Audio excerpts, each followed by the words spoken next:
Microsoft Power BI has been used for business intelligence tools that can connect to almost any data source. With Power BI, you can connect to Microsoft Dynamics, you can connect to your CRM, you can connect to Salesforce, you can connect to almost any data experience, including SAP.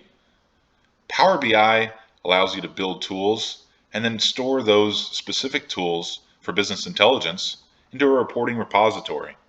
Reporting that can be both dashboards that live within your model driven apps, or they can be reports that can be taken with you on tablets while you're at the airport. Dashboards that look like this.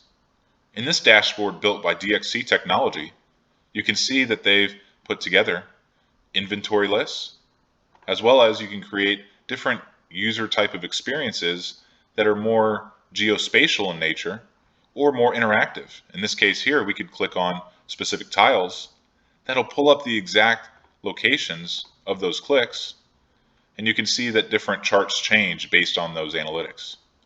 Scrolling left, you can see that you can do things that are more statistical in nature, where you have averages, you have bar charts, you can do line graphs, and then of those different charts, as you click through them, all the data gets recalculated for you.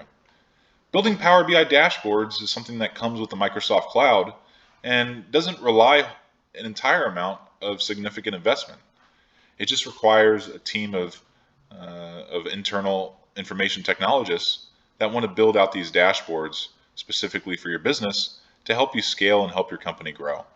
Contact Collabor Partners and we'll help you set up these repositories and dashboards, and we'll get you going on the Microsoft Cloud.